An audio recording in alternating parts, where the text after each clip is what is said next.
রাস্তার মতো আসছে, ফুটপাথটা ক্লিয়ার হয়েছে, এটা ভালো। কিন্তু আরেকটা জিনিসের ব্যাপার হচ্ছে যে এই জিনিসটা কতদিন ধরে রাখা যায়, এটা একটা ব্যাপার যেটা ধরে রাখতে হবে। আপনার আজকে একজন ভিআইপি গেল, আমি সব পরিষ্কার করে ফেললাম, পরে আবার যা তাই, হ্যাঁ ওনারা দেখলো যে হ্যাঁ কাজ হয়েছে, কিন্তু এটা লং রানে কোনো কাজই হয় নাই। কিন্তু আরেকটা ব্যাপার হচ্ছে যারা এখানে কাজ করতো, যারা এখানে বিক্রি করতো, এটা তো চুরিও করতো না, বাটপাড়িও করতো না, একটা প্রোডাক্ট বিক্রি করতো, এটা ব্যবসা। তাদের কি হবে? তাদেরও তো একটা এস্টাবলিশমেন্টের দরকার আছে, কারণ তাদের উপরে তার মা বোন ভাইরা অপেক্ষা করতেছে, তাদের তো একটা সমাধান করতে হবে। আজকে আপনার হাতে আঙ্গুলে ঘা হলো, আঙ্গুল কেটে ফেললেন, এটাও সমাধান না। আঙ্গুলটাও ঠিক রাখতে হবে, ঘাটাও সারাতে হবে। তা আমার এই যে এরা কারো না কারো ভাই বোন বাপ মা আছে, তাদের সমাধানটা কি করলেন?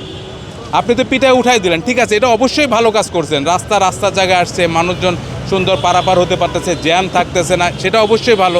এই জন্য তাদেরকে ধন্যবাদ জানাই যারা এটা উঠাইছে। কিন্তু তাদেরকে আরেকটা ধন্যবাদ পাওয়ার যোগ্য হচ্ছে যখন এই লোকগুলোরে এক জায়গায় একটা বসার ব্যবস্থা করে দিতে হবে।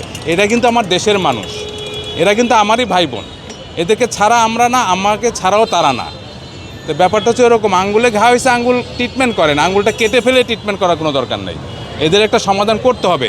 যখন এদের সমাধান করতে পারবেন, রাস্তাটাও ক্লিয়ার হবে, দেন ফুল প্লেজেড একটা শান্তি আসবে।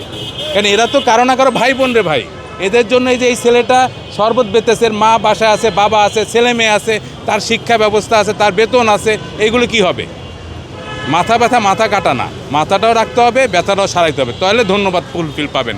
এটা আসলে একটা শর্ট টাইম একটা ট্রিটমেন্ট, এটা চাই না আমরা চাই পরিপূর্ণ ট্রিটমেন্ট। প্রচুর গ্যাদারিং হয় ভাই, এটা সবচেয়ে ভালো ওইটাই আপনার সিস্টেমের মধ্যে দেওয়া। ফুট বসুক, ফুটের একটা সৌন্দর্য আছে, সৌন্দর্যের মধ্যে বসুক। ফুট বসতে দিলেই রোডটা কভার করে নেয়, রোড কভার করে দিলে অটো দিয়ে মানুষ হাঁটতেই পারে না, এত বিরক্ত হয়, হাঁটা চলাই করা যায় না। এই জন্য সবচেয়ে উত্তম হলো আপনার সিস্টেমের মধ্যে রাখা, সব কিছু সিস্টেমের মধ্যে রাখা। ফুটে যারা আছে এদেরকে পার্মানেন্টভাবে একটা জায়গায় বসায় দিলে এরা দোকানদারি করলো, তাহলে আর এই গ্যাদারিংটা হলো না, এবং সবার জন্য ভালো। এটা মার্কেট ব্যবসায়ীদের জন্য ভালো, ফুটে যারা আছে তাদের জন্য ভালো। আমরা তো মার্কেটের ব্যবসায়ী, মার্কেটে আপনার পরিবেশ ভালোর জন্য ফুটটা একটু ক্লিয়ার থাকতে হয়। ফুট ক্লিয়ার থাকলে মার্কেটের ব্যবসায়ীদের জন্য ভালো হয়। আর ফুটের যে গ্যাদারিংটা করে, এতে মার্কেটের অনেক সমস্যা হয়, বেচা কেনার সমস্যা হয়, কাস্টমার আসতে পারে না, দাঁড়াইতে পারে না, পার্কিং করতে পারে না, এটা খুবই ব্যয় হতো। কিন্তু এদেরকে একটা স্থায়ীভাবে সরকারিভাবে একটা জায়গায় দিলে তারাও ব্যবসা করে চললো, তাদেরও তো ফ্যামিলি আছে। মার্কেটের জন্য মার্কেটের ব্যবসায়ীদেরও ভালো, সমস্যা হলো না আর কি।